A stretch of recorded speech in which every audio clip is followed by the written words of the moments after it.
আসসালামু আলাইকুম। আজকে আমি শীতের সবজি রান্না করব। শীতের সবজি বলতে শীতের সবজির মধ্যে আমার কাছে আর কি উম, তেমন কিছু নেই। মূলা, ধনেপাতা আর টমেটো, এই সকল কিছুই এখন আছে। তবে আমি বাজারে আরও কিছু সবজি খুঁজেছি, তেমন করে পাইনি। তবে আজকে একটু পালং শাক দেখেছিলাম, আমি মাছ নিতে নিতে সেটা শেষ হয়ে গিয়েছে, অতএব সেটা না হয়নি। তো আজকে আমি বেগুন, আলু আর মূলা দিয়ে একটু মানে রস করে আর কি তরকারি রান্না করব।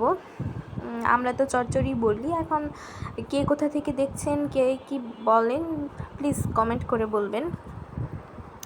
তারপরে এই তো মূলাটাকে আমি ছিলে নিচ্ছিলাম, কারণ আমি মূলা যতবার রান্না করি ততবার মানে মূলা ছিলেই রান্না করি। এছাড়া আমার কাছে কেমন জানি মানে ভালো লাগে না দেখতে, উপরের চামড়াটা একটু ময়লা থাকে তো।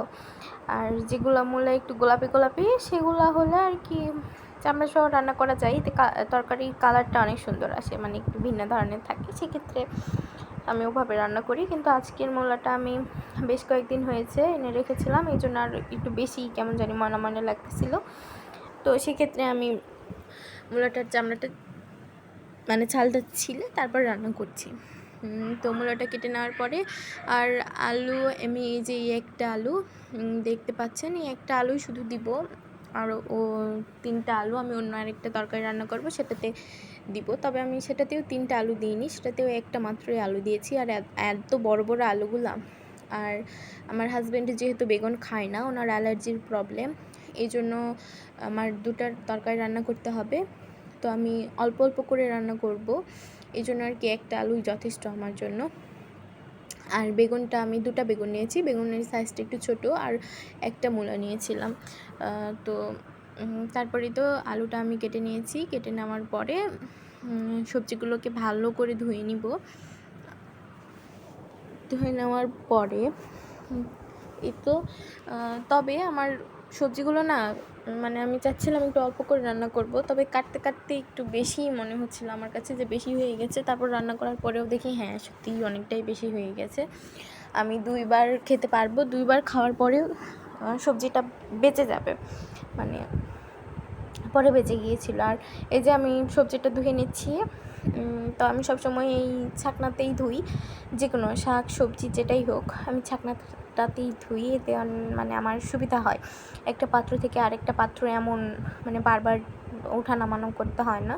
তো এই তো, আর এই কড়াইটা দেখছেন এটা সম্পূর্ণ স্টিলের, আর এটা নতুন আসছে, হয়তো বা অনেকেই এই পর্যন্ত নিয়েছে। তবে এটা আমার কাছে একটু স্পেশাল, কারণ এটা আমার ফুপির হাতের। অর্থাৎ আমি যখন ঢাকা এসেছি তখন আমার ফুপিকে বলেছিলাম যে তুমি যেই কড়াইটাতে রান্না করো ওরকম কড়াই আমাকে কিনে দিও। তো ফুপি সেক্ষেত্রে বাজারে যে আর কি এরকম একই রকম সাইজের পায়নি, তো এটা থেকে ছোট ছিল। তো উনি ভেবেছে যে ছোটোটা দিয়ে তো মানে আমি বেশি কিছু রান্না করতে পারবো না, সেক্ষেত্রে তিনি আর নতুনটা না নিয়ে এটা মানে ওনার বাসারটাই আমাকে দিয়ে দিয়েছে। এই জন্য আর কি এটা আমার কাছে অনেক স্পেশাল। তো তারপরেই তো আমি একটু হলুদ, তারপরে গুঁড়া ঝাল, একটু লবণ একটু দিয়ে নিয়েছি। তারপর একটু বাটা মশলা দিয়েছি, বাটা মশলাটাতে জিরা বাটা, আদা বাটা এবং রসুন বাটা, এই 3টে একসাথে মিক্সড করে আমাদের বাসায় সকলে খায়, আমি দেখেছি, আমি ওভাবেই খাই। আর এই মশলা বাটাটা আমি আর কি আমার গ্রামের বাসা থেকে মানে আমার মা 1 বাটি দিয়েছিল বেটে, আর আমার ফুপি 1 বাটি বেটে দিয়েছিল, সেটাই এখনও আমি খাচ্ছি। প্রায় 3 মাস হচ্ছে, 2 বাটি এখনও শেষ হয়নি, এখনও 1 মাসের মতো যাবে।